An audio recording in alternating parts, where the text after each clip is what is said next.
مجلس میں ہر سال میر انیس کے برسی کے کچھ بند پیش کی جاتے ہیں۔ حسب روایت یہ میر انیس کی جلد کا پہلی جلد کا پہلا مرثیہ۔ اس مرثیے کے لیے جو روایت مشہور ہے وہ یہ ہے کہ بادشاہ کے ایک وزیر دیانتدولہ جب کربلا کا روضہ دیکھ کر اس کے بعد پھر بہت سے لوگوں نے کربلا کے نام سے ہندوستان کے مختلف شہروں میں عمارتیں بنوائیں۔ اس عمارت کے لیے نقشہ وہ کربلا سے ہی بنوا کے لے آئے تھے اور کاریگروں کو اپنے ساتھ لے گئے تھے، انجینئرز کو، تاکہ وہ اس کو دیکھ کر اسی طرح تیار کریں۔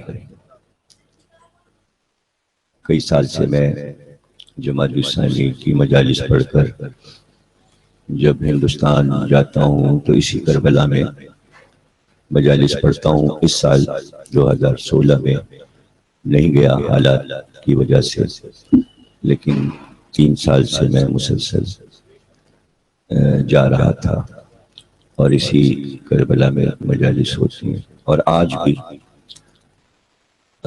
مجلس ہوئی ہوگی 28 رجب کی۔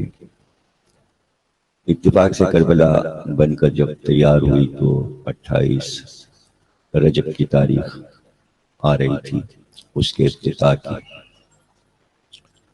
تو دیانتدولہ نے میر انیس سے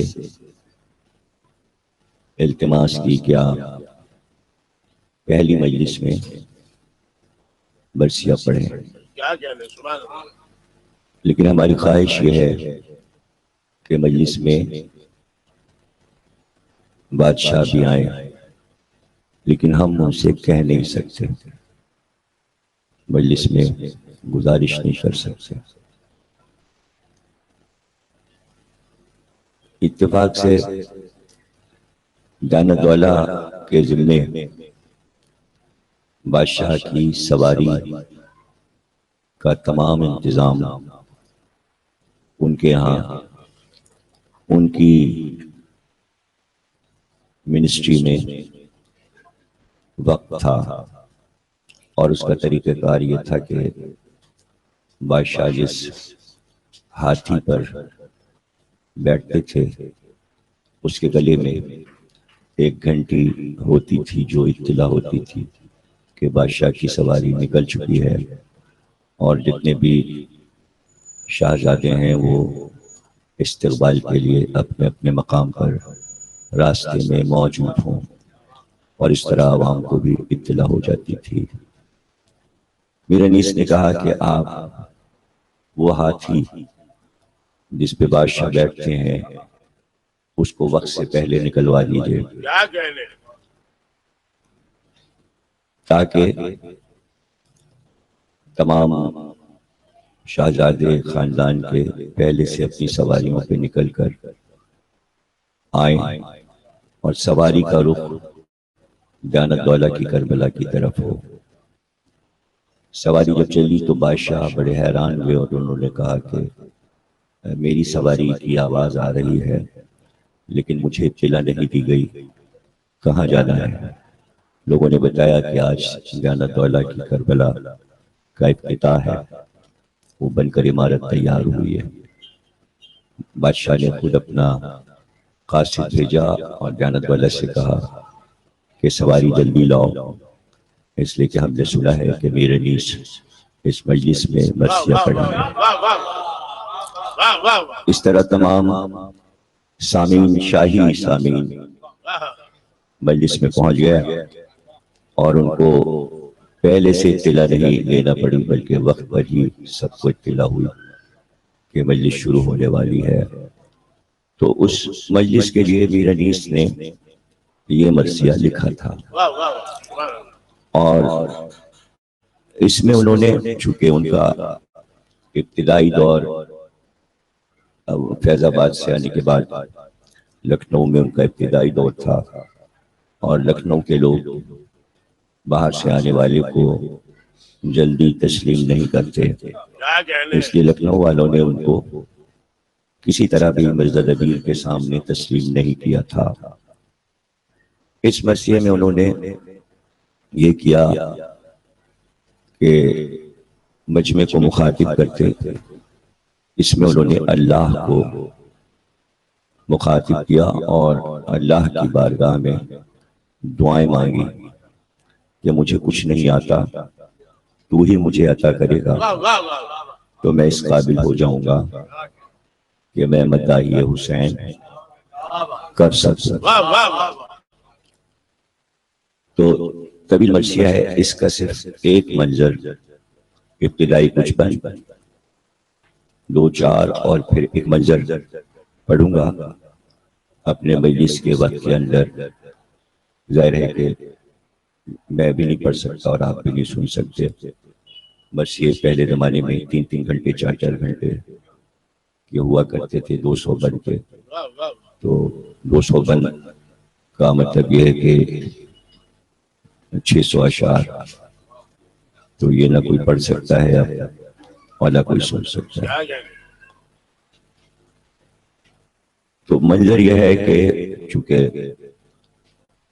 کل چاند رات ہے اور اس کے بعد 5 اور 2 شعبان اور 3 شعبان، مہینہ شعبان کا، اور ہمارے مولا احمد نبی کے گھر کی دوسری خوشی، اس کو میر انیس نے اس مرثیے میں پیش کیا ہے۔ ظاہر ہے کہ رجب کی 28 تاریخ کو مرثیہ انہوں نے پڑھا یہ، اور شعبان میں 3-4 دن رہ گئے تھے، امام کی خصوصی تاریخ 3 شعبان، تو اس کا ذکر اس طرح کسی نے نہیں لکھا جیسے میر انیس نے لکھا ہے۔ مرثیہ جو ہے وہ شروع ہوتا ہے دعا سے، کہتے ہیں پر سے پانی دیا ہوتا ہے، یا رب چمن نظم کو گلزار ارم کر، تو فیض کا مبدا ہے توجہ کوئی دم کر، آئے ابر کرم خشک زراعت پہ کرم کر، آئے ابر کرم خشک زراعت پہ کرم کر، جب تک کہ چمک مہر کے پرتوں سے نہ جائے، اقلیم سخن میری قلم دور سے نہ جائے۔ اس میں انہوں نے دعا سے بات شروع کی ہے، یا رب اے میرے رب، میری شاعری کے چمن کو جنت کا باغ بنا دے، یعنی گلزار ارم کر دے۔ ایک ہی مصرع ہے لیکن تجزیے کے لیے کافی وقت چاہیے، کافی صفحات چاہیے۔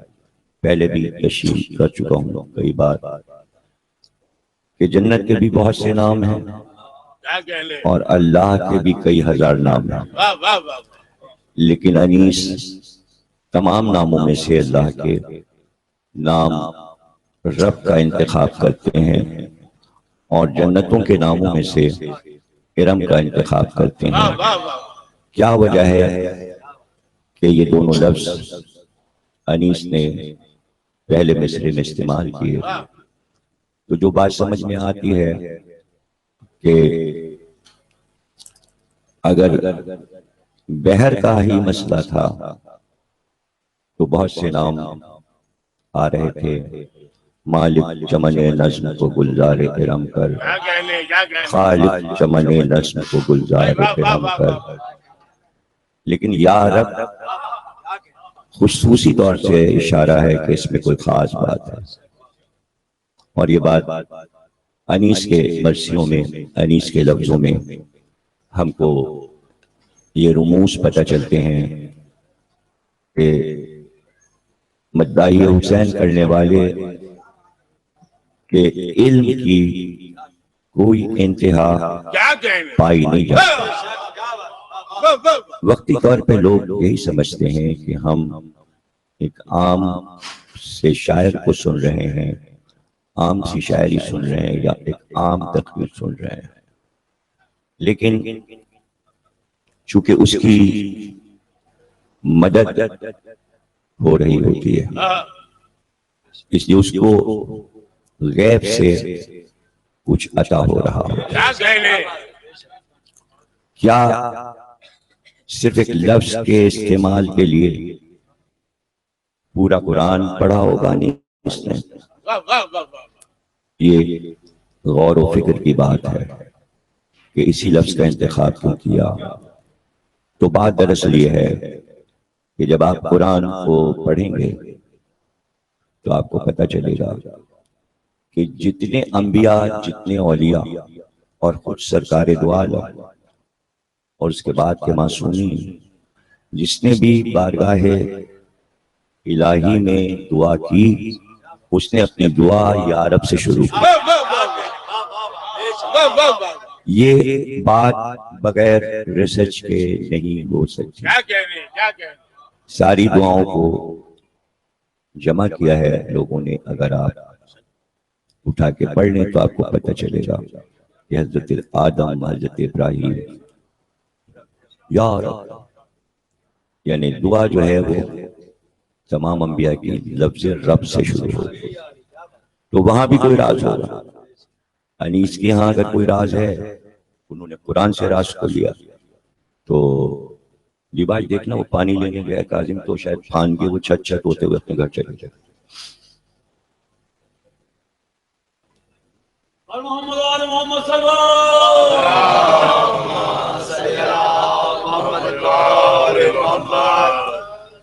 رب سے ہر نبی کی دعا کیوں شروع ہوتی ہے ہمیں نہیں معلوم۔ جو ہم نے پتہ لگایا وہ ہم بتائے دیتے، جو راز ہم کو پتہ چلا وہ ہم بتائے دیتے ہیں، اس لیے کہ انبیاء کی بات، قرآن کی بات کوئی کیا جانے۔ اور وجوہات ظاہر ہے کہ اگر معصوم بتا دے تو بتا دے، لیکن ہوگا کہیں تو ہم کو نہیں پتہ چلا، نہیں نظر آئی بات ہمیں۔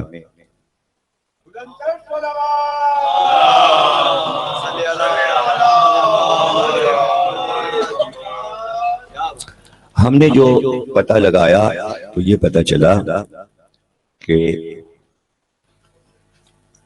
رب میں علم اعداد کے اعتبار سے رے کے 200 عدد ہے اور بے کے عدد 2 ہے، تو یہ کل 202 ہے۔ تو 202 اس طرح بنتے ہیں کہ 92 عدد محمد کے ہیں اور 110 عدد علی کے ہیں۔ 92 اور 110 202 ہوتے ہیں۔ یہ تو علم اعداد کے اعتبار سے۔ تو اگر جملہ یوں کہا جائے تو اس کو شرک نہ کہا جائے، بلکہ علم اعداد کو کہہ رہا ہوں کہ 110 اور 92 مل کر 202 بنتا ہے۔ تو اگر میں یوں کہوں کہ محمد اور علی،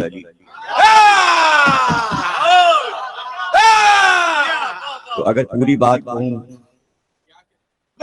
تو یہاں آج کل کے اعتبار سے ہر بات میں جو پروپیگنڈے ہو رہے ہیں اور جو مسلسل میں فیس بک کو دیکھ رہا ہوں اور مسلسل کمپیوٹر جو ہے وہ اس کام پہ لگا ہوا ہے کہ کسی بھی طرح یہ عزاداری، یہ ذاکری، یہ شاعری، یہ سوچخانی، یہ ماتم، اس کو بند کرا کے دم لیں گے۔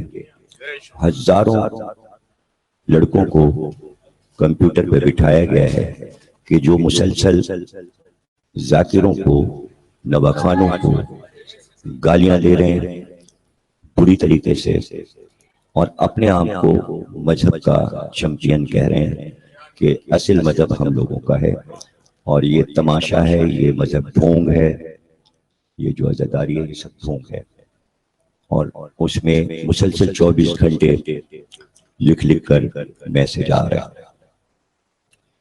تو ایسے دور میں کہ جہاں اپنے ہی دشمن ہو جائیں، اس دور میں یہ سب باتیں غنیمت سمجھیے کہ بہت غنیمت ہے۔ اس طرح یلغار غیروں کی بھی ہے، یلغار اپنوں کی بھی ہے، تو اس لیے عزاداری ہر دور سے زیادہ مشکل ہو گئی ہے۔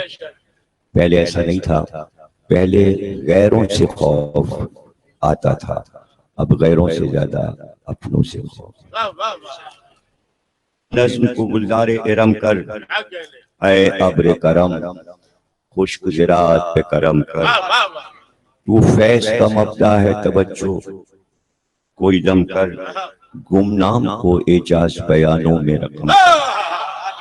جب تک یہ چمک مہر کے پرتوں سے نہ جائے، اقلیم سخن میری قلم رو سے نہ جائے۔ بہت سے دعاؤں کے ساتھ انہوں نے بن گئے ہیں، اور اسی میں مشہور بند ہے، تعریف میں چشمے کو سمندر سے ملا دوں، قطرے کو جو دوں آپ تو گوہر سے ملا دوں، ذرے کی چمک میرے منور سے ملا دوں، خاروں کو نزاکت میں گلے تر سے ملا دوں، گلدستہ معنی کو نئے ڈھنگ سے باندھوں، ایک پھول کا مجنون ہو جو سورنگ سے باندھوں۔ آؤں طرف رزم ابھی چھوڑ کے گر بزم، خیبر کی خبر لائے تب اولو لازم، قطع سر آدھا کا ارادہ جو بالجزم، دکھلائے گا سب کو یہیں مار گئے رزم، جل جائیں عدو آگ بھڑکتی نظر آئے، تلوار پہ تلوار چمک، وہ ایک زباں ماہ سے تا مسکن ماہی، عالم کو لکھا دے الہی، جرت کا دھنی تو ہے یہ چلائیں سپاہی، لاریب تیرے نام پہ ہے سکہ شاہی، ہر دم یہ اشارہ ہو دوات اور قلم کا، تو مالک و مختار ہے اس قبل و علم کا، تو تائید کا ہنگام ہے یا حیدر صفدر، امداد تیرا کام ہے یا حیدر صفدر، تو صاحب اکرام ہے یا حیدر صفدر، تیرا ہی کرم عام ہے یا حیدر صفدر، تنہا تیرے اقبال سے شمشیر پکب ہوں، سب ایک طرف جمع ہے میں ایک۔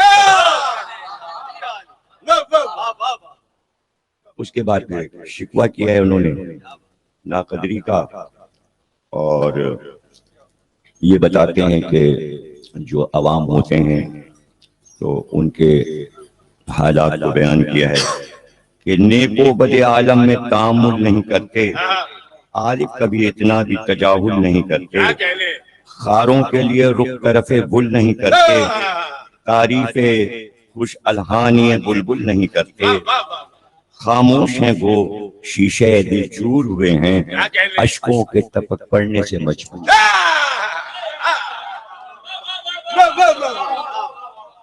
اچھا تو کرتے کیا ہیں یہ جو ناقدری کرتے ہیں جو لوگ، وہ کیا کرتے ہیں؟ الماس سے بہتر یہ سمجھتے ہیں خزف کو، ٹھیکری کو، یہ الماس سے قیمتی ہیرے سے بہتر کہتے ہیں یہ ٹھیکری بہتر ہے۔ دور کو تو گھٹاتے ہیں، بڑھاتے ہیں صدف کو، اندھیر یہ ہے چاند بتاتے ہیں کلب، کھو دیتے ہیں شیشے کے لیے در نجب۔ جب ناقدری پہ آتے ہیں تو کیا کیا کرتے ہیں؟ کھو دیتے ہیں شیشے کے لیے در نجب کو، ضائع ہیں درو لالے بدخشانوں عدن کے، مٹی میں ملاتے ہیں جواہر کو سخن کے۔ اب اس کے بعد ظاہر ہے کہ ان کو یہ بتانا ہے کہ ہم کچھ اچھا کارنامہ کرنے کے بعد یہ مرثیہ لکھ کر لائے ہیں، ہے لال و گوہر سے یہ دہن کان جواہر، ہنگام سخن کھلتی ہے دکان جواہر، ہیں بند مرصع تو برقان جواہر، دیکھیے اسے ہاں ہے کوئی خواہان جواہر، بینائے رکومات ہونا چاہیے اس کو، سودا ہے جواہر کا نظر چاہیے۔ پچھلے لوگ جو قدردان تھے وہ رہے نہیں، اب نئے لوگ آ گئے ہیں۔ کیا ہو گئے وہ جوہریان سخن ایک بار، ہر وقت جو اس جنس کے رہتے تھے طلبگار، اب ہے کوئی طالب نہ شناسا نہ خریدار، ہے کون دکھائیں کسے یہ گوہر شہوار، کس وقت یہاں چھوڑ کے ملک عدم آئے، جب اٹھ گئے بازار سے گاہک تو اب اس کے بعد شروع میں ہی یہ بات بتا دیتے ہیں کہ مداحی کرنا حسین کی کوئی آسان بات نہیں ہے، اور وہ مجمع کو سمجھا دیتے ہیں کہ بڑے بڑے لوگ اس میں دعوے کر کر کے چلے گئے کہ ہم نے مداحی کی، لیکن کوئی اس حد کو پا نہیں سکا، تو کہتے ہیں کہ میں کیا ہوں اور میری تباہ ہے کیا، اے شہنشاہاں آستان و فرزدق ہیں یہاں عاجز و حیران، شرمندہ زمانے سے گئے وائل و صحباں، یہ سب عرب کے مشہور مقرر اور شعراء گزرے جنہوں نے مداحی کی، تو شرمندہ زمانے سے گئے وائل و صحباں، قاصر سخن فہم و سخن سنج و سخنداں، کیا مدحا کف خاک سے ہو نور خدا کی۔ ایک مٹھی مٹی سے انسان بنا ہے اور وہ مٹی کا انسان چاہتا ہے کہ نور خدا کی تعریف کر کے دکھائے، مٹی بھلا کیسے تعریف کرے گی، کیا مدحا کف خاک سے ہو نور خدا کی، لکنت نہیں کرتی ہیں زبانیں فصحا کی، لا یعلم لا علم کی کیا سحر بیانی، حضرت پہ حویدہ ہے میری ہیچ مدانی، نہ ذہن میں جودت نہ طبیعت میں روانی، گویا ہوں فقط ہے یہ تیری فیض رسانی، میں کیا ہوں فرشتوں کی طلاقت ہے تو کیا ہے، وہ خاص یہ بندے ہیں کہ مداح، یہ ہے سارا مسئلہ، یہ ہے کہ خدا جن کی تعریف کر رہا ہو بھلا ہم کیسے مدح کریں۔ تو اب وہ جو منظر میں نے کہا اسے میں پیش کرتا ہوں، یہ سارے بن چھوڑ کے کہتے ہیں کہ ہاں اے فلکے پیر نئے سر سے جمع ہو، اے ماہ شب چار دہم نور فشاں ہو، اے ظلمت غم دیدہ تو عالم سے نہاں ہو، اے روشنی صبح شب عید عیاں ہو، شادی ہے ولادت کی ید اللہ کے گھر میں، خورشید اترتا ہے شہنشاہ کے گھر میں۔ اور اس منظر کو انیس سے پہلے کسی نے شاعری میں نہیں لکھا اور نثر میں بھی نہیں ملتا۔ اے شمس و قمر اور قمر ہوتا ہے پیدا، نخل چمن دین کا ثمر ہوتا ہے پیدا، مغموم عالم کا بسر ہوتا ہے پیدا، جو عرش کی ذو ہے وہ گوہر ہوتا ہے پیدا، ہر جسم میں جان آتی ہے مسعور سے جس کے، نو نور خدا ہوں گے عیاں نور سے، نو نور خدا ہوں گے عیاں نور سے جس کے، اے کعبہ ایمان تیری حرمت کے دن آئے، اے رکن یمانی تیری شوکت کے دن آئے، اے بیت مقدس تیری عزت کے دن آئے، اے چشمہ زمزم تیری چاہت کے دن آئے، اے سنگ حرم جلوہ نمائی ہوئی تجھ میں، اے کوہ صفا اور صفائی ہوئی تجھ میں، اے یسرب و بطھا تیرے والی کی ہے آمد، لے رتبہ اعلیٰ شہ عالی کی ہے آمد، عالم کی تقریری پہ بہاری کی ہے آمد، کہتے ہیں چمن ماہ جلالی کی ہے آمد، یہ خانہ کعبہ کی مباحات کے دن ہیں، یعقوب سے یوسف کی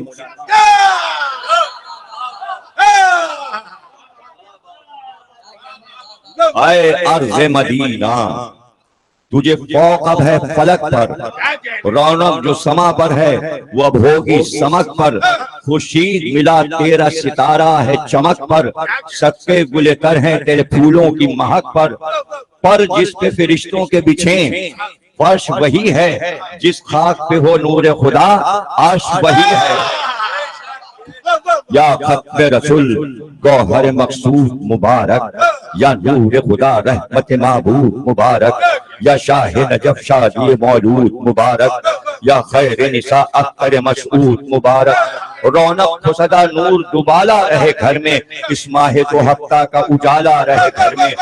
اے امتیو ہے یہ دم شکر گزاری، ہر بار کرو سجدہ شکریہ باری، اللہ نے حل کر دیا مشکل کو تمہاری، فرضیں عمل زشت کی اب چاک ہیں ساری، لکھے گئے بندوں میں ولی ابن ولی کے، ناجی ہوئے صدقے سے حسین ابن علی۔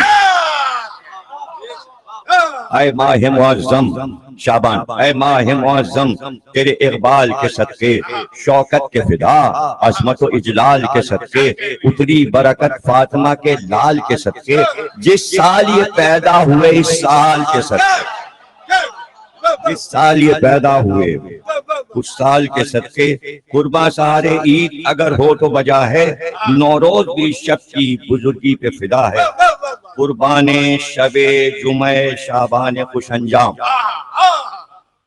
جن بھی بتا دیا مہینہ بھی بتا دیا ایک ہی مصرے میں، قربان شب جمعہ شعبان خوش انجام، پیدا ہوا جس شب کو محمد کا گل اندام، قائم ہوا دین اور بڑی رونق اسلام، ہم پلے صبح شب معراج تھی وہ شام، خورشید کا اجلال و شرف، بدر سے پوچھو کیا قدر تھی شب کی شب قدر، وہ نور قمر اور در افشانی انجم تھی جس کے سبب روشنی دیدہ مردم، وہ چہچہ رضواں کے وہ حوروں کا تبسم، آپس میں وہ حسس کے فرشتوں کا تکلم، میکال شگفتہ ہوئے جاتے تھے خوشی سے، جبریل تو پھولوں نہ سماتے تھے، جبریل تو پھولوں نہ سماتے تھے خوشی۔ اب یہ منظر دیکھیے گا، کیا خوبصورت منظر دکھایا ہے مدینے کا، جو حقیقت ہے کہ روشن تھا مدینے کا ہر ایک کوچہ و بازار، روشن تھا مدینے کا ہر ایک کوچہ و بازار، جو رات کی خوشبو جو محلہ تھا وہ گلدار، کھولے ہوئے تھا آہوے شب نافع تاتار، معلوم یہ ہوتا تھا کہ پھولوں کا ہے انبار، گردوں کو بھی ایک رشک تھا زینت پہ زمیں کی، ہر گھر میں ہوا آتی تھی فردوس سے بری، مصرع میں نے پڑھا ہے اور ہوا کا جھونکا آیا، کیا شک تھی وہ مسعود و ہمایوں معظم، رخ رحمت معبود کا تھا جانب عالم، جبریل و سرافیل کو مہلت تھی نہ ایک دم، بالائے زمیں آتے تھے اور جاتے تھے باہم، باشندوں کو یہ سب کے خبر تھی نہ گھروں کی، سب سنتے تھے آواز فرشتوں کے پروں، ناگاہ درے حجرہ ہوا مطلع انوار، دکھلانے لگے نور تجلی در و دیوار، اسماء نے علی سے یہ کہا توڑ کے ایک بار، فرزند مبارک تمہیں یا حیدر کا، اسپند کرو فاطمہ کے ماہ جبیں پر، فرزند نہیں چاند یہ اترا ہے زمین پر۔ اب اسما بیان کریے جو کنیز ہے، دیکھا نہیں اس طرح کا چہرہ کبھی پیارا، نقشہ ہے محمد سے شہنشاہ کا سارا، ماتھے پہ چمکتا ہے جلالت کا ستارہ، اللہ نے اس گھر میں عجب چاند اتارا، تصویر رسول عربی دیکھ رہے ہیں، آنکھوں کی ہے گردش کے نبی دیکھ، مجدہ یہ سنا احمد مختار نے جس دم پر شکر کے سجدے کو گرے قبلہ عالم، آئے طرف خانہ زہرا خوش و خرم، فرمایا مبارک پسر ثانی مریم، چہرہ مجھے دکھلا دو میرے نور نظر کا، ٹکڑا ہے یہ فرزند محمد کے جگر کا۔ اب یہ روایت میں چکے ہے، اس لیے انیس نے نظم کیا ہے کہ یہ عرض یہ اسماء نے کہ اے خاصہ دعوت، نہلا لوں تو لے آؤں سے حجرے سے باہر، ارشاد کیا احمد مختار نے ہنس کر، 200 برس پہلے بھی طہارت اور نور کی بحث موجود تھی، لیکن اس وقت کسی نے انیس پہ اعتراض نہیں کیا۔ آج اعتراض کرنے والے شیعہ موجود ہیں جو یہ کہنا چاہتے ہیں کہ یہ سب مادی لوگ تھے، نورانی لوگ نہیں تھے، لیکن انیس نے جو کچھ کتاب میں پڑھا، بڑی بڑی مستند کتابوں میں وہی نظم کیا کہ یہ مادی لوگ نہیں ہیں، اس لیے یہ بن غور سے سنیے۔ یہ عرض یہ اسماء نے کہ خاصہ دعوت، نہلا لوں تو لے آؤں سے حجرے سے باہر، ارشاد کیا احمد مختار نے ہنس کر، لے آ کے نواسا ہے میرا طاہر و اطہر۔ لیا کہ نواسا ہے میرا طاہر و اطہر، اور بیت میں تو کمال کر دیا۔ پانچواں اور چھٹا مصرع تو خوب کہا۔ فرماتے ہیں رسول اللہ اس چاند کو تاج سر افلاک کیا ہے، اس چاند کو تاج سر افلاک کیا ہے، یہ وہ ہے خدا نے جسے خود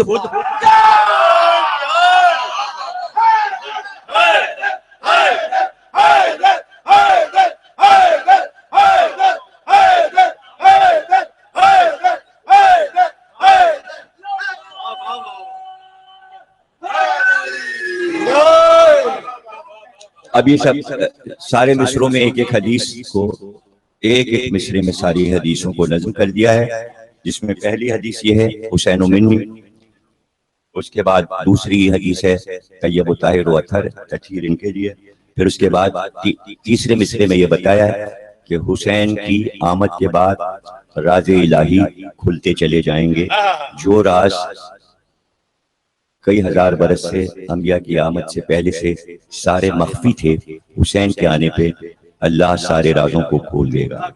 اور اس کے بعد یہ ہے کہ یہ قرآن کی آیت ہے، اور پھر بیت سنیے گا۔ تو ان حدیثوں کو ایک ایک مصرے میں انہوں نے نظم کیا ہے۔ میں اس سے ہوں اور مجھ سے ہے یہ تو نہیں ماہر، یہ نور الہی ہے، یہ ہے طیب و طاہر، اسرار جو مخفی ہیں وہ اب ہوئیں گے ظاہر، یہ آیت ایمان ہے، یہ حجت باہر، بڑھ کر مدد سید لولاک کرے گا، کفار کے قصے کو یہی پاک کرے گا۔ اس کے بعد کہتے ہیں کہ منہ چاند سا دیکھا جو رسول عربی نے، لپٹا لیا چھاتی سے نواسے کو نبی نے۔ اب ظاہر ہے کہ اس منظر کو پیش کرنے کے لیے قلم کی طاقت چاہیے تھی۔ جان آ گئی یعقوب نے یوسف کو جو پایا، قرآن کی طرح کون کہے گا یہ؟ کون کہے گا کہ جس وقت آپ کے ہاتھ میں قرآن آتا ہے تو آپ کیا کرتے ہیں؟ قرآن کو کہاں رکھتے ہیں؟ ظاہر ہے کہ قرآن کو فوراً آپ ریل پہ رکھتے ہیں، ریل کی آغوش میں قرآن رکھ دیا جاتا ہے۔ قرآن کی جگہ ریل ہے، ایسے زمین میں نہیں ڈالا جاتا، ایسے نہیں قرآن کو رکھتے بلکہ ریل پہ رکھتے ہیں۔ جان آ گئی یعقوب نے یوسف کو جو پایا، قرآن کی طرح ریلے دو زانوں پہ بٹھایا، قرآن کی طرح ریلے دو زانوں پہ بٹھایا، منہ ملنے لگے منہ سے بہت پیار جو آیا، بوسے لیے اور ہاتھوں کو آنکھوں سے لگایا، دل ہل گیا کی جب کہ نظر سینوں اور سر پر، چوما جو گلا چل گئی تلوار جگر پر، جوش آیا تھا رونے کا مگر تھام کے رقت، اس کان میں فرمائی اذاں اس میں اقامت، حیدر سے فرمایا کہ اے شاہ ولایت، کیوں تم نے بھی دیکھی میرے فرزند کی صورت، پر نور گھر تم کو ملا ہے قمر ایسا، دنیا میں کسی نے نہیں پایا۔ حضرت علی نے جواب دیا ہے عالم میں ہے یہ سب برکت آپ کے دم سے، سرسبزی دنیا ہے اسی ابر کرم سے، تاش پہنچ جاتا ہے سر فیض قدم سے، عزت ہے غلاموں کی شہنشاہ امم سے، کچھ اس میں نہ زہرا کا ہے باعث نہ علی کا، سب ہے یہ بزرگی کے نواسا ہے نبی۔ فرمانے لگے ہنس کے شہ یسرب و بتا، بھائی کو فرزند کا کچھ نام بھی رکھا، کی عرضی حیدر نے کہ اے سید والا، سبقت کروں حضرت پہ یہ مقدور ہے میرا، فرمایا کہ موقوف ہے یہ رب اولا پر، میں بھی سبقت کر نہیں سکتا ہوں خدا پر، بس اتنے میں نازل ہوئے جبریل خوش انجام، کی عرض کے فرماتا ہے یا خالق علام، پیارا ہے نہایت ہمیں زہرا کا گل اندام، یا ختم رسول ہم نے حسین اس کا رکھا نام، یہ حسن میں سردار حسینان زمن ہے، مشتق تو ہے احسان سے تذکیر حسن ہے، ہے سے ہے، اب یہ ظاہر ہے کہ انیسی بتا سکتے تھے، ہے سے ہے اشارہ حسین میں، ہے سینے یہ ہے نون، چار حروف ہیں، ہے سے ہے اشارہ کہ یہ ہے حامی امت، ہے سے ہے اشارہ کہ یہ ہے حامی امت، سمجھیں گے اسی سین کو سین سعادت، یہ اس کی بزرگی میں ہے یاسین کی آیت، ہے نون سے ظاہر کہ یہ ہے نور نبوت، ناجی ہے وہ اس نام کو لے گا جو دہن سے، یہ حسن میں 10 حصے زیادہ ہے حسن سے۔ دو نور کے دریاؤں کو ہم نے کیا اکٹھا، تب اس سے ہوا گوہر نایاب یہ پیدا، توقیر میں بے مثل، شجاعت میں ہے یکتا، اب اور نہ ہوگا کوئی اس حسن کا لڑکا، ہم جانتے ہیں جو نہیں ظاہر ہے کسی پر، کام اس سے جو لینا ہے وہ ختم ہے اسی پر۔ یہ سب جبریل امین آ کے سرکار کو بتا رہے ہیں۔ فیاض نے کونین کی دولت اسے دی ہے جو علی کو وہ شجاعت اسے دی ہے، صبر اس کو عنایت کیا، ہمت اسے دی ہے، ان سب کے سوا اپنی محبت اسے دی ہے، اعلیٰ ہے، معظم ہے، مکرم ہے، ولی ہے، ہادی ہے، وفادار ہے، زاہد ہے، سخی ہے، جب کر چکے ذکر کرم مالک تقدیر، جبریل نے پاسان کے دیکھا رخ شبیر، کی صلی اللہ کہہ کے محمد سے یہ تقریر، یا شاہ یہ محروف کو ہے صاف آپ کی تصویر، جب کی ہے زیارت۔ اب یہ جبریل کے علاوہ کون بتائے گا کہ ابھی تو نور حسین آسمان پہ تھا، آج یہاں آیا ہے، تو جبریل بتا رہے ہیں رسول اللہ کو کہ جب کی ہے زیارت، پہ تسلیم جھکے ہیں، اس نور کو ہم عرش پہ بھی دیکھ چکے، اس نور کو ہم عرش پہ بھی دیکھ چکے۔ اچھا دیکھا تو ہے، لیکن یہ بھی جبریل گواہ ہیں کہ سارے نور جبریل دیکھ رہے ہیں، میں فرشتوں سے 5 نور دیکھ رہے ہیں یا 14 نور دیکھ رہے ہیں، لیکن اس نور کے ساتھ کیا خاص بات جبریل نے دیکھی، وہ جبریل بتا رہے ہیں، کہتے ہیں اس نور کو ہم عرش پہ بھی دیکھ چکے ہیں، ہے اس پہ ازل سے نظر رحمت معبود، خصوصی ہے اس پہ ازل سے نظر رحمت معبود، یہ پیشتر آدم سے بھی تھا عرش پہ موجود، اے ذات خدا صاحب فیض و کرم و جود، تھا خلق دو عالم سے یہی مطلب و مقصود، مظلومیوں غربت ہے عجب نام پہ اس کے، سب روتے ہیں اور روئیں گے انجام پہ اس کے۔ اور اس کے بعد جبریل نے وہ واقعہ سنا دیا کہ جو محضر کہلاتا ہے۔ مجلس کی تعریف کر دی انہوں نے، اور کیا اوج ہے، کیا رتبہ ہے اس بزم ادا کا، غل عرش سے ہے فرش تلک صلی اللہ کا، مشتاق ہے فردوس بری یہاں کی فضا کا، پانی میں بھی یہاں کے ہے مزہ بے وفا کا، دربار معلا ہے ولی ابن ولی کا، جاری ہے یہ سب فیض حسین کا۔ اس کے بعد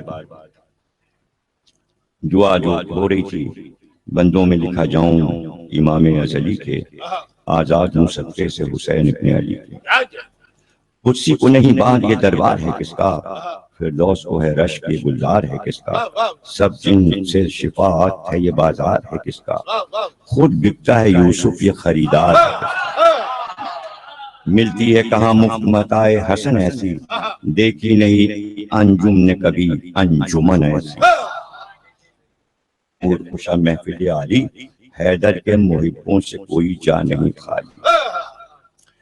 یہ انیس کے دور میں بھی تھا، اس سے پہلے بھی تھا، اس سے پہلے بھی تھا، اور 1400 برس سے یہ سلسلہ ہے کہ ہر مذہب کے کئی ٹکڑے ہو جاتے ہیں، فرقے ہو جاتے ہیں، جیسے اسلام کے 72 ٹکڑے ہو گئے، اسی طرح چونکہ شیعت ایک بہت ہی انٹرنیشنل چیز 1400 سال سے تھی، اور اتنے اس میں فضائل اور بڑی بڑی ہستیوں کا ذکر تھا، اس وجہ سے شیعت میں بھی کئی فرقے بنے، جیسے کہ رسول اللہ نے مولا علی سے فرمایا کہ میری امت کے 72 فرقے ہو جائیں گے یا علی، اور 72 میں ایک ناجی ہوگا، ایک جنتی ہوگا، اس جنتی فرقے کے پھر بعد میں 13 فرقے اور ہو جائیں گے، ان 13 میں سے ایک جنتی ہوگا۔ تو بڑا مسئلہ ہے اس میں کہ سب لوگ سوچے بیٹھے ہوئے کہ ہم جنتی ہیں، یہاں بھی ایک مسئلہ آ گیا کہ ان میں سے کون ہے، تو انیس کے دور میں بھی یہ سارے فرقے موجود تھے، آج بھی موجود ہیں، اور میری کوشش یہ ہے کہ آپس میں فساد نہ ہونے پائے ان میں. تو مثلاً جو جس سے میں متعارف نہیں تھا فرقے سے، جو ملنگوں کا فرقہ کہلاتا ہے اور تصوف سے جس کا تعلق ہے، وہ پاکستان آنے کے بعد میں اس سے متعارف ہوا. جو مزاروں پہ جاتے ہیں اور جن کے بہت زیادہ دشمنی ہوتی ہے، جن کے ساتھ مزاروں پہ بم کے دھماکے ہوئے، ان کو مارنے کے لیے شہید ہوئے وہ لوگ، تو ان کا اپنا ایک مذہب ہے، وہ طریقت پہ چلتے ہیں، شریعت پہ نہیں چلتے. انہیں برا بھلا نہیں کہنا چاہیے، وہ اپنے کو سچا سمجھتے ہیں، صحیح سمجھتے ہیں. جیسے آپ اپنے کو صحیح سمجھتے ہیں، تو اسی طرح آغا خانی ہیں، اسی طرح بوری ہیں. یہ لوگ ظاہر ہے کہ اس نئے شہری نہیں ہیں. ہم 12 اماموں کے ماننے والے ہیں، کوئی 7 کو مانتا ہے، کوئی 6 کو مانتا ہے، کوئی 8 کو مانتا ہے. تو ہمیں نہ ان سے جھگڑا کرنا ہے، نہ فساد کرنا ہے. اسی طرح ایک فرقہ وہ ہے جو نصیری ہو گیا، جو علی کو اللہ کہتا ہے. سب کو گڈمٹ نہیں کرنا چاہیے، وہ الگ ہیں، وہ الگ ہیں، وہ الگ ہیں. تو اور جھگڑا بھی نہیں، ہمیں نصیری سے بھی کوئی جھگڑا نہیں کرنا. ہم کو نہیں لڑنا کسی سے، نہ بوری سے، نہ غخانی سے، نہ ملنگوں سے، نہ صوفیہ سے. تو انیس یہ بتا رہے ہیں کہ میری مجلس میں تمام فرقے کے لوگ بیٹھے ہوئے ہیں. کیا کہتے ہیں وہ؟ مجلس کا جہے نور خوشا محفل عالی، حیدر کے محبوں سے کوئی جا نہیں خالی. عاشق ہیں سب اس کے جو ہے کونین کا والی، اثنائے عشری پنجتنی شیعہ غالی. شجر ہو نکوں چرخ عجب جلوہ گری ہے، یہ بزم ازا آج ستاروں سے بھری ہے. انیس نے بھی اتحاد کی بات کی ہے، فرقوں پہ ایک دوسرے کے کیچڑ نہیں اچھالتے. تو میں یہ گزارش کروں گا کہ آپ لوگ بھی ان لوگوں کو روکیں، منع کریں کہ جو مسلسل کمپیوٹر پہ تو کام ہو ہی رہا ہے، کہ جو ان کا ہم عقیدہ نہ ہو اس کو برا کرو. بالکل ایک غلط طریقہ کار ہے کہ آپ پوری دنیا کو اپنے رنگ میں رنگ لیں، ناممکن ہے. آپ 72 فرقوں کو اپنے رنگ میں نہیں رنگ سکتے. اسی طرح جو لوگ ائمہ معصومین کو مانتے ہیں، جتنا جس نے سمجھا ہے وہ اس طرح مان رہا ہے. آپ کے کہنے سے کوئی اپنا عقیدہ نہیں چھوڑے. ہمارا اپنا عقیدہ بس صرف یہ ہے کہ ہم انہیں نور سمجھتے ہیں، ہم انہیں مادہ نہیں سمجھتے، اور ہم ان کی نورانیت کے قائل تھے، ہمارے اجداد بھی تھے. اور حدیث رسول کے مطابق یہ سب نور ہیں، یہ سب نور رہیں گے. کوئی اگر یہ کہے کہ یہ مادی انسان تھے، تو مادی انسان تو رسول اللہ بھی تھے، تمام انبیاء تھے. یہ تو کوئی بات نہیں ہوئی. صرف اس میں معصومین تو نہیں ہے نا. 1,24,000 انبیاء سب انسانی شکل میں آئے، لیکن اللہ نے ان کو معجزہ عطا کیا. تو معجزہ مادے کو نہیں ملتا، معجزہ نور کو ہی ملے گا. اور اب بحث یہ ہے کہ جناب علی کہ ان کو نور نہ کہو. اسی پہ بحث ہو گئی کہ صاحب ہم ظہور نور کیوں کہتے ہیں اور ولادت کیوں نہیں کہتے. تو یہ جھگڑا یہ کمپیوٹر پہ بھی چل رہا ہے، مجلسوں بھی چل رہا ہے. ملیل میں پرسوں نرسوں مجلس پڑھ رہا تھا تو ایک صاحبزادے کہنے کہ وہ نور تو ہے نہیں، وہ تو پیدا ہوا. تو میں نے کہا کہ یہ عقیدہ ہمارا نہیں ہے، یہ عقیدہ ہمارا نہیں ہے.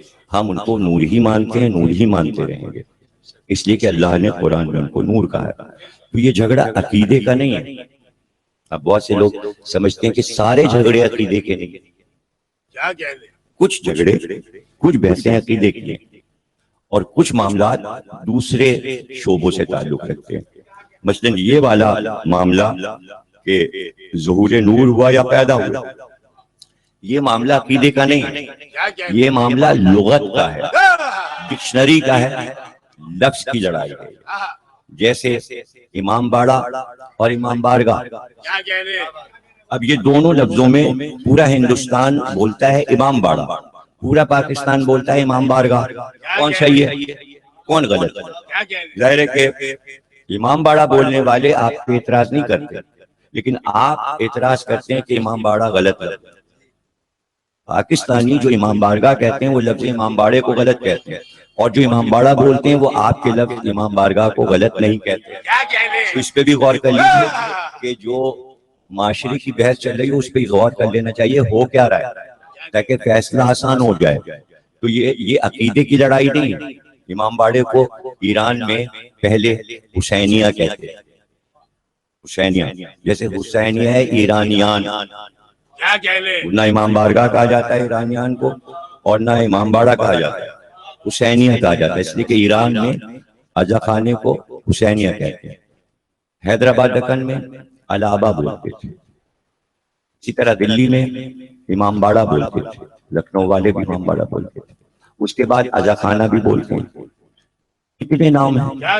تو یہ لڑائی عقیدے کی نہیں ہے، یہ لغت کی زبان کی لڑائی ہے، کون کس شہر کا ہے، کس زبان سے تعلق رکھتا ہے۔ تو ظہور نور اور پیدا ہونا یا ولادت، تو اس میں مسئلہ کیا ہے؟ لغت میں یہ ہے کہ آپ کہتے ہیں جیسے انگریزی میں گڈ بیٹر بیسٹ، اچھا بہت اچھا سب سے اچھا، تو آپ کسی بارگاہ کے لیے، کسی عظیم ہستی کے لیے وہ چیز خریدنا چاہتے ہیں اور پیش کرنا چاہ رہے ہیں، اور بازار میں آپ کے پاس مختلف چیزیں رکھی ہیں، تو آپ ہر چیز کو نظر انداز کرتے ہوئے اس طرف بڑھ رہے ہیں جو سب سے اعلیٰ، اس لیے کہ اعلیٰ کو اعلیٰ چیز پیش کرنی ہے۔ تو تحفے میں یہی ہوتا ہے، بس انسان کنجوس نہ ہو، بخیل نہ ہو۔ اگر وہ بخیل نہیں ہے اور سخی مزاج ہے تو جو تحفہ لے کر جائے گا وہ سب سے عمدہ ہوگا۔ دنیا کی پہلی لڑائی روئے زمین پر اسی بات پر ہوئی کہ اللہ نے کہا دو بھائیوں سے ہمیں تحفہ پیش کرو، جس کا تحفہ سب سے اچھا ہوگا۔ حابیل و قابیل کی کیا لڑائی تھی، ہم کو پیش کرو، تحفہ پیش کرو، تو ظاہر ہے کہ حابیل کا تحفہ عمدہ تھا، اللہ نے قبول کر لیا، قابیل کا تحفہ اچھا نہیں تھا، اللہ نے رد کر دیا۔ تو بارگاہ سے تحفہ رد بھی ہوتا ہے۔ اگر آپ شاہزادہ معصومی سے محبت کر رہے ہیں تو ان کی بارگاہ میں جو تحفہ لے جائیں یہ سوچ کے لے جائیں رد نہ ہو جائے۔ تو لغت سے جو اچھے لفظ ہیں وہ اٹھائیے اور خراب لفظ الگ رکھ دیجئے کہ بڑی بارگاہ ہے، تو اگر ولادت کے لفظ سے اچھا ظہور نور مل رہا ہے تو ان کی بارگاہ میں پیش کر دیجئے۔ یہ لغت کی لڑائی ہے، عقیدے کی لڑائی مت بنائیے، یہ لفظوں کی لڑائی۔ آپ معصومین کے لیے جو لفظ لاتے ہیں آخر اچھے اچھے لفظ لایا ہے نہیں لایا، عام طور سے یہ تو بچے کو یاد کرا دیا جاتا ہے علیہ السلام، یہ سب کو یاد، اس کے اوپر جائیے صلوات اللہ سلام علیہ، سلام اللہ علیہ، عورت ہے خاتون ہے تو اس کے لیے سلام اللہ علیہا، صلوات اللہ علیہا۔ تو صلوات اور سلام کے خطابات لوگوں نے ہم سے سیکھے، تو جب سکھانے کا عمل آپ کر رہے ہیں یار تو آپ کیسی باتیں کر رہے ہیں؟ اچھے اچھے لفظ لائیے، ہم کو اچھا لفظ مل گیا کہ آج فلاں امام کا ظہور نور ہوا، اس میں کیا ہو گیا؟ یعنی نور وہاں تھا، زمین پہ اس کا ظہور ہو گیا۔ ابھی نور تو اترتا ہے، یہ بھی اترے، نور بھی اترا، اور جتنی اعلیٰ چیزیں ہیں سب وہیں سے اتری، زمینی تو کوئی چیز ہے ہی نہیں، وہ تو ہمیں بتا دیجئے۔ تلوار وہاں سے اتری، کتاب وہاں سے اتری، کھانے اور مائدہ وہاں سے، دسترخوان وہاں سے، پھل وہاں سے اترے، سیب وہاں سے اترا، انار وہاں سے اترا، ارے آدم وہاں سے اترے، حوا وہاں سے اتری، رسول اللہ معراج پہ گئے تو واپس وہاں سے اتر کے گھر آئے سیدہ کے۔ تو ظاہر ہے کہ ہر چیز جو ہے وہ وہیں سے اترتی ہے۔ تو ائمہ بھی اترے، لوہے کی تلوار اتر سکتی ہے، کتاب اتر سکتی ہے، حسین اور حسن کا نور نہیں۔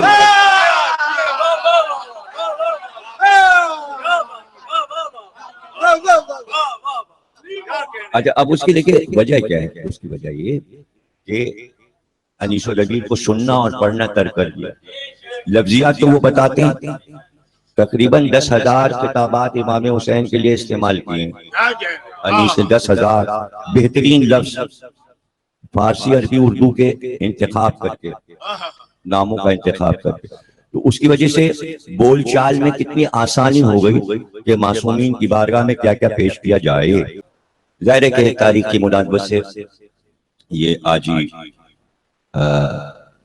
میں نے دیکھا کہ یہ حیدرآباد دکن میں نے پڑھا تھا، اور سب سے پہلے یہ میں نے قصر مسیب کا اشرا ہے میرا، عظمت ابو طالب، یہ پورا اشرا 2003 میں نے پڑھا تھا، اور اس میں حوالے میں نے دے دیے تھے. اب یہ دیکھیے اس پہ بھی بحث چل رہی ہے بری طریقے سے کہ جناب صغرا نام کی امام حسین کی کوئی بیٹی نہیں. یہ ممبر سے بھی چل رہا ہے اور کتابوں اور رسالوں میں بھی مسلسل یہ سب لکھا جا رہا ہے. تو اب یہ ساری باتیں برداشت سے باہر ہیں کہ بھائی ایک فرقہ کہہ رہا ہے کہ یہ نہیں ہے، ہم کہہ رہے ہیں. تو ہماری سلو پسندی دیکھیے کہ ہم کسی پر کوئی اعتراض نہیں کر رہے.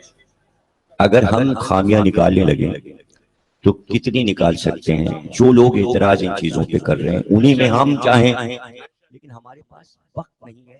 اس سے فرصت ملے تو ہم سب کی ایسی کی تیسی کریں، لیکن ہم یہ سوچتے ہیں کہ وقت نکل جائے گا، ہم سب کے خلاف بولیں، لکھیں، غلطیاں بتائیں کمپیوٹر پہ، اس پہ، اس پہ، کاغذ پہ. تو یہ مداحی کا جو ہمارا ارادہ ہے، جہاں تک ہمیں پہنچنا ہے، یہ وقت نکل جائے گا. اس میں میں نے تقریباً 30 کتابوں کے حوالے دیے ہیں کہ جناب صغرا امام حسین کی صاحبزادی تھیں اور جو مدینے میں رہ گئی تھیں. یہی مسائل ہیں، اور یہ میں خود ہی اپنا بیان کیا ہوا چونکہ چھپا ہوا ہے تو میں پڑھے دیتا ہوں. اور حیدرآباد کی ایک مجلس میں فرمائش ہوئی تھی اس کی، تو وہ پڑھا ہے کیسٹ اس پہ یوٹیوب پہ موجود ہے. 28 رجب کو جب امام حسین مدینے سے رخصت ہو رہے تھے، حضرت فاطمہ صغرا نے بہت گریہ فرمایا، اس لیے کہ امام حسین اپنی اس بیمار بیٹی کو مدینے میں حضرت ام سلمہ اور حضرت ام البنین کے پاس چھوڑ کر جا رہے تھے. حسین بیٹی فاطمہ صغرا کو دیکھ کر یہ فرمانے لگے. میر انیس کہتے ہیں کہ شبیر نے رو کر کہا، لو جاتے ہیں صغرا، جل آتے ہیں یا خود تمہیں بلواتے ہیں صغرا، ہم سب تیری تنہائی کا غم کھاتے ہیں صغرا، جان اپنی نہ کھونا تمہیں سمجھاتے ہیں صغرا، قربان پدر آب و غذا ترک نہ کرنا، بڑھ جائے گا آزار دوا ترک نہ کرنا.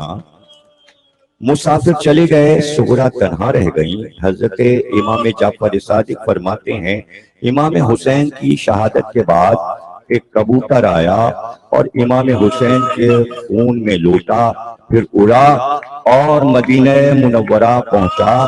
پھر فاطمہ صغرا کے گھر کی دیوار پر جا کر بیٹھا. بی بی نے سر اٹھا کر اسے دیکھا، اس کی دردناک آواز سن کر صغرا بہت روئیں. حضرت فاطمہ صغرا ہر روز گھر کے دروازے کے پاس آیا کرتی تھیں، شاید کوئی بابا کی خبر لایا ہو. جب کافی عرصہ گزر گیا اور فاطمہ صغرا کو اپنے بابا کی طرف سے کوئی اطلاع نہ آئی تو بی بی نے گریہ کیا. آہ و بکا سے محلہ بنی ہاشم میں کوہرام ہو گیا. فاطمہ صغرا نے اپنے بابا کے نام پھر ایک خط لکھا جس میں اپنے حالات لکھے اور پھر بابا کی جدائی اور وجہ سے رونے لگ گئیں. ایک قاصد نے شہزادی کے رونے کی آواز سن لی اور بڑا متاثر ہوا. کچھ دیر رونے کے بعد اس نے معلوم کر لیا کہ رونے والی بچی امام حسین کی بیٹی فاطمہ صغرا ہے جو بابا کے فراق میں رو رہی ہے. اس سے بلند آواز سے دروازے پر صدا دی، السلام علیکم یا اہل البیت النبوت و معدن الرسالت، اور کہا میں قاصد ہوں. سانس میں ابھی تک جی رہی ہے کہ کب بھیا علی اکبر اسے لینے آئیں گے. ہاں بابا، صغرا ابھی زندہ ہے. بابا، میں کوئی ایسی بیمار تو نہ تھی جو سفر نہ کر سکتی، مجھے تو اپنی بیماری کا علم ہی نہیں. ہاں سب کہہ رہے تھے صغرا بیمار ہے، گرمی کا سفر ہے، اسے لے جانا مناسب نہیں.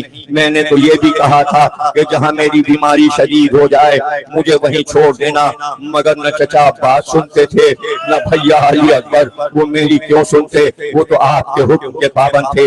ہاں بابا، ایک بات سمجھ میں نہیں آئی، آپ پھوپھی زینب سے یہ بار بار کیوں کہہ رہے تھے کہ صغرا کی شکل اماں سے بہت ملتی ہے؟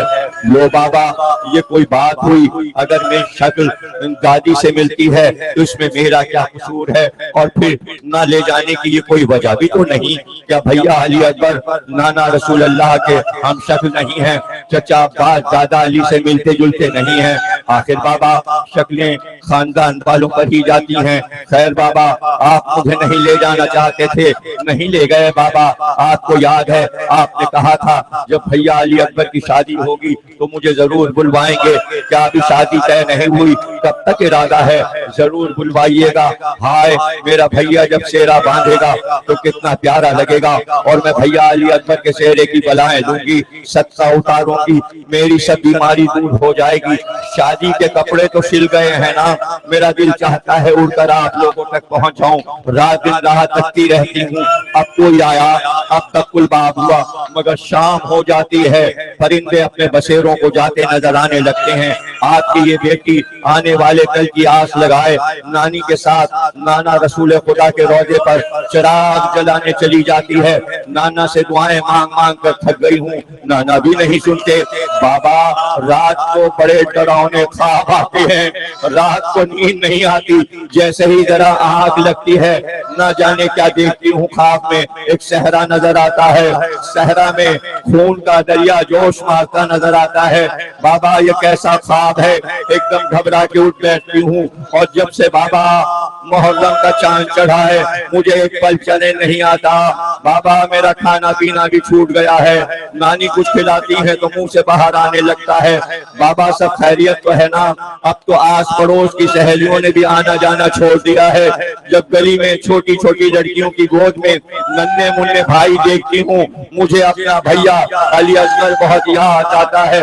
اب ماشاءاللہ گھٹنوں کے بل چلتا ہوگا، سکینہ بی بی تو خوب بھائی کے ساتھ کھیلتی ہوں گی، مجھے تو ابھی تک گود میں اٹھانے کی حسرت ہے۔